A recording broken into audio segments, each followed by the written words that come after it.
Picture this. It's a Saturday morning, you've studied the card and you've got your shortlist ready. The ground is officially good to firm. Perfect. But then the heavens open. By race 3, it's soft. By the feature race, it's heavy. And suddenly, all those carefully weighed form lines are up in the air. If you've ever had that sinking feeling, you know just how much ground conditions can flip a day's racing upside down. Horses that look nailed on suddenly lose their action, outsiders that were nowhere in the betting suddenly sprout wings, and punters, unless they understand how to read the going, are left scratching their heads. Ground conditions, or the state of the turf, is one of the most critical and misunderstood variables in racing analysis. Get it right and you can spot value before the market catches up. Get it wrong and you'll find yourself burning cash on horses that simply cannot perform under those conditions. In today's episode, we're going to take a deep dive into handicapping ground changes. By the end, you'll understand why some horses improve dramatically on soft or heavy ground and why others regress just as quickly. While form on good to firm doesn't always translate when the ground shifts. How to read pedigree and sire data for hidden going clues that most punters overlook. And at the end, I'll give you a way to grab my red flag method mini course for free, a sure, practical system that helps you spot and lay weak favourites no matter the conditions. All right.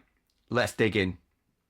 One of the great puzzles in racing is why some horses seem to grow wings on soft or heavy ground, whereas others get stuck like they're running in quicksand. So why do some improve? Firstly, the physical action. Horses with a rounder, higher knee action often cope better in deeper ground. They pick their feet up rather than skimming the surface. These horses can maintain rhythm even when the turf cuts up. Stamina emphasis. Soft or heavy ground increases the true emphasis of stamina. Races run in the mud tend to be attritional, testing both physical endurance and mental toughness. Horses bred for stamina or proven over longer trips can excel when the ground turns testing. Powerful hindquarters. Horses with stronger builds, especially in the hindquarters, are often better at generating drive through holding ground. But why do others regress? Often a fast ground action. Horses with a daisy cutting action, low to the ground, skimming strides, can be brilliant on firm going, but hopeless in the mud. Their stride just doesn't suit with soft conditions. Speed reliance. Speed horses that rely on quick bursts often get blunted in heavy conditions. The ground slows their turn of foot, leaving them vulnerable to grinders. The mental factor. Some horses simply dislike kickback or the field of soft ground. It isn't physical, it's temperamental. Watch body language, ears back, tail swishing, reluctance to stride out. Think of a sprinter who keeps getting beaten when the ground is good to firm, finishing one pace. Then when it rains, the going turns soft and suddenly they're powering through late. That transformation isn't coincidence, it's ground-driven suitability. For punters, the key to note is past performances under different goings. Patterns emerge quickly, acts on soft, best with cut or needs firm, but beware, one data point is not a trend. Horses can run poorly on soft for reasons other than the ground. Always look for multiple examples before branding a horse as ground dependent. One of the most common punter mistakes is assuming that top class form on good to firm automatically transfers to softer conditions.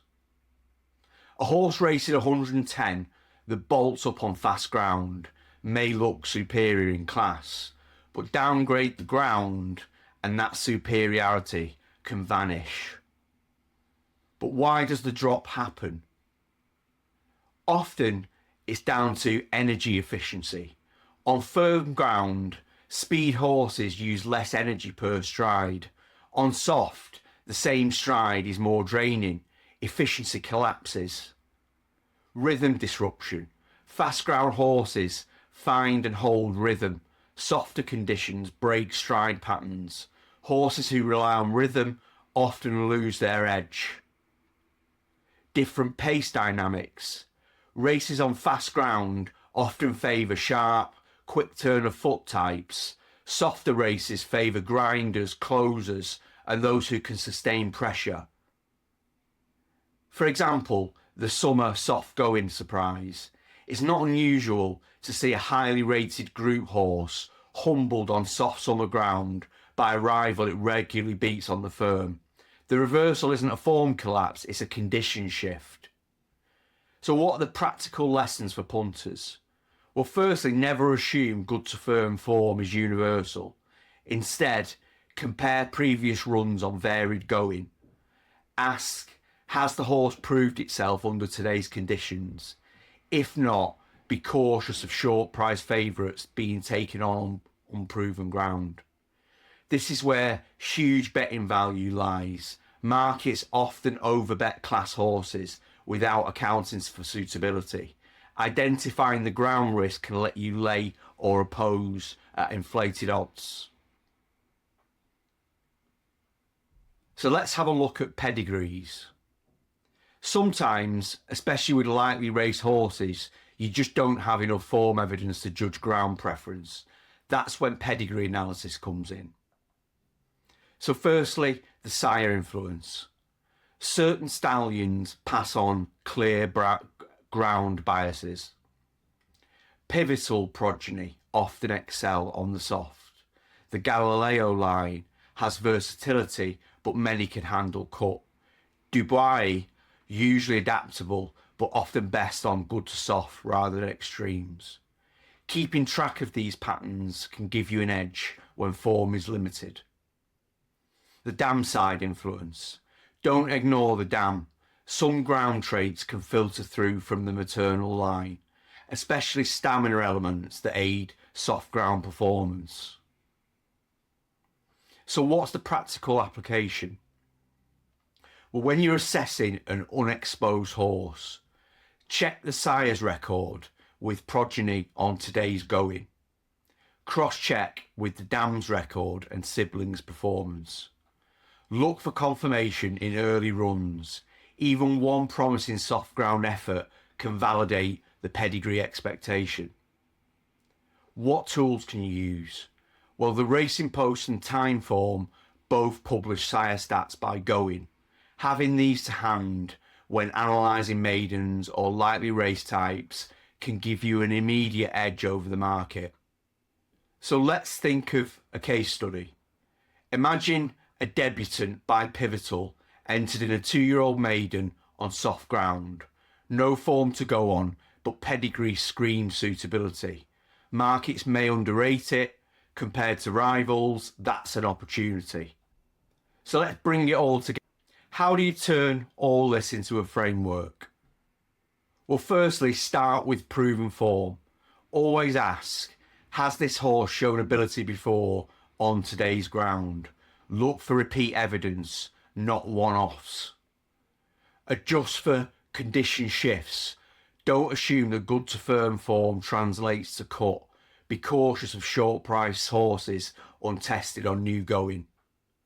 Overlay the pedigree clues. With lightly raced or unproven types, use sire and dam data to project some suitability.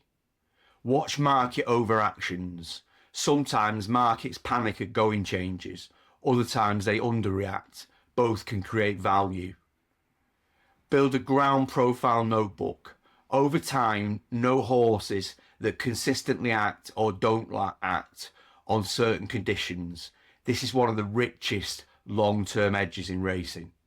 Ground conditions are one of the most powerful and most misunderstood aspects of handicapping. Some horses thrive in the mud, others flounder. Good to form brilliance doesn't guarantee soft ground success. Pedigree holds clues. especially for unexposed runners. The key, as always, is structure. Don't treat going changes as an afterthought. Treat them as central to your betting logic. At Money Horse, that's our mission, to give punters frameworks, not tips, structure, not hype. And if you want to take the first step, I've created the red flag method, a free mini course that teaches you how to spot and lay weak favourites. You can grab it at https://moneyhorse.info/red-flag-method. It takes less than 5 minutes a day to use, and it gives you the clarity most punters are missing. Combine it with what we've covered today, and you will not only understand how ground conditions shift outcomes, you'll also know how to protect your bankroll against hype favourites vulnerable under today's going. So next time the rain comes, don't panic. Use the change as an opportunity. Think logically, apply structure, and bet with purpose. Until next time, thanks for listening, and may the ground, the pedigrees, and the methods always work in your favour. And as always, win quietly.